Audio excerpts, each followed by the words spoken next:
Hey, ¿qué onda? Bienvenidos a The Nightmare Club, el podcast donde las pesadillas se vuelven realidad.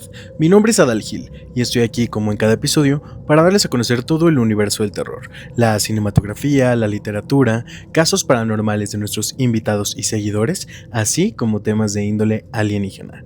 Vayan y prepárense una botana, algo rico de beber y acompáñenme en un ratito espeluznante. Dicen que el mal a veces se esconde entre los callejones, pero a veces puede estar viviendo en la casa de al lado, entre voces conocidas, entre risas constantes, entre paredes donde suena música.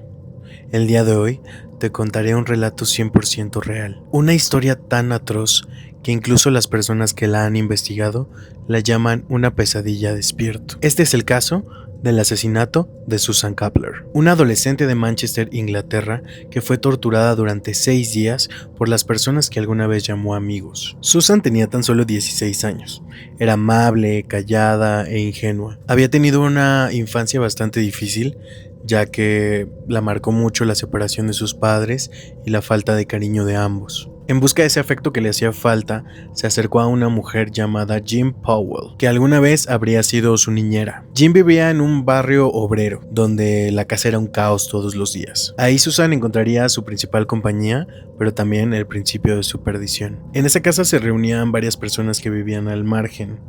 Era Bernadette McNeely, su vecina, Glyn Powell, el exmarido de Jean, Anthony Dodson, un adolescente que era bastante problemático, y 2 hombres más, Jeffrey Late y Clifford Pork. Bebidas, drogas, música, fiesta todos los días. Eso era lo que tenía que soportar Susan todos los días. Un ambiente hostil, lleno de pobreza, tanto monetaria como emocional. Y una niña que simplemente buscaba cariño, que solo quería un lugar a donde pertenecer. Con el tiempo Susan empezó a ser una molestia para ellos. Le decían que era entrometida, molesta, una carga, y eso detonó el día preciso donde la chispa encendió el fuego. Y fue que McNeely la acusó de haberle robado un abrigo rosa. Otros juraban que Susan era quien los había contagiado de piojos, cuando en realidad su estilo de vida eran personas que no se bañaban, seguramente se contagiaron en algún otro lugar. Pero eso no fue suficiente, no solo echarle culpas, sino que también la castigaron. El 7 de diciembre de 1992, Susan fue invitada a la casa de Powell. Pensó que sería una visita más, como solía frecuentarse, pero esta fue la noche en la que su vida cambió. Apenas cruzó la puerta, la atacaron, le cortaron el cabello, le afeitaron las cejas y la obligaron a limpiar todo su propio cabello del piso. La llamaban sucia, bicho, escoria. Después de eso la encerraron en un armario durante horas y solamente escuchaba las risas de quien supuestamente eran sus amigos. Al día siguiente la trasladan a casa de Bernadette McNeely. Ahí comenzó una tortura de 5 días ininterrumpidos. La ataron a una cama metálica con cables, brazos y piernas extendidos. Le propinaban golpizas con palos, cinturones. Inclusive le apagaban cigarrillos en la piel. Le arrancaron algunos de sus dientes con pinzas y la bañaron en desinfectante, tallando su piel con unos cepillos tan duros que hacía que su piel se abriera. Y la tortura no solamente era física, sino también mental, pues mientras ocurrían todos estos actos atroces, la obligaban a escuchar la canción de la película Chucky. Susan suplicaba, lloraba, les decía que los perdonaba, que por favor la dejaran ir, que no iba a haber ningún problema, pero estaban completamente cegados en su odio. El 14 de diciembre de ese mismo año, deciden terminar con ella, pues sospechaban que alguien se diera cuenta. Así que la metieron en la cajuela de un coche y condujeron hasta un camino rural a las afueras de Manchester. La sacaron y obligaron a pararse. McNeely tomó una botella de gasolina y la roció de pies a cabeza. Y mientras le encendía fuego, le gritó: "Burn, baby, burn". Susan fue consumida por las llamas casi al instante. Y ellos la dejaron ahí, creyendo que murió de la manera más rápida. Pero no fue así. Quemaron más del 80% de su cuerpo, pero Susan logró levantarse. Avanzó, casi ciega, con la piel cayéndosele a pedazos. Caminó alrededor de 400 metros en la carretera, y a las 6 de la mañana 2 hombres que iban caminando lograron verla. No creyeron que fuera real.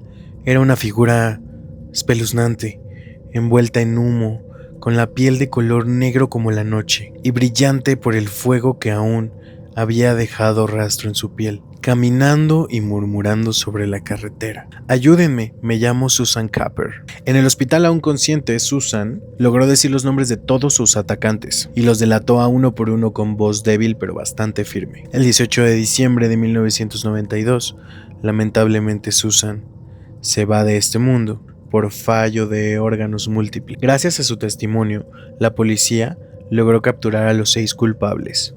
Durante el juicio, intentaron culparse unos a otros, fingir locura o restarle importancia a los actos que habían cometido contra Susan. Pero el jurado no tuvo ninguna duda, ya que fue una tortura planeada, prolongada y sin ninguna pizca de piedad. Jim Powell, Bernadette McNally y Glyn Powdell fueron condenados a cadena perpetua.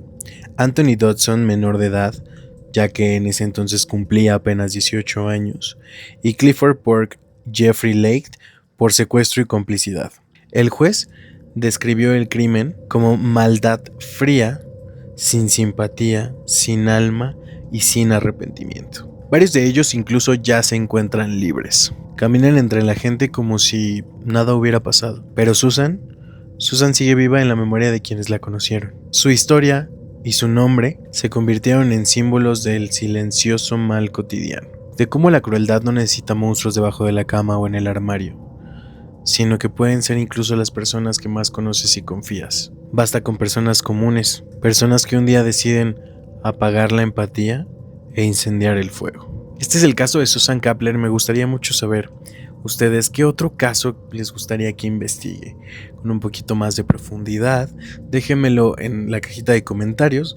No olviden suscribirse, darle like, comentar y compartirlo con sus amigos. Y hablando de Spooky Season, recuerden que voy a estar subiendo un poquito más de contenido en estos meses. Y ya por fin voy a regresar a The Nightmare Club. Prometo no abandonarlo tanto. Algunas veces no me da la vida. Pero déjenme aquí, ¿de qué otro caso quieren que hable? Uno más largo, uno más corto, algo más paranormal, algo más real, con más pruebas, no sé. ¿Qué les gustaría que estuviéramos hablando en el canal? Aquí abajo, en la cajita, pueden dejarme todas sus ideas y comentarios, tanto de este caso, como de algún otro pasado, o de alguno que les gustaría que hable. Recuerden que yo soy Adal Gil, y esto fue The Nightmare Club, el podcast donde las pesadillas se vuelven realidad. Espero que tengan dulces pesadillas. Nos vemos.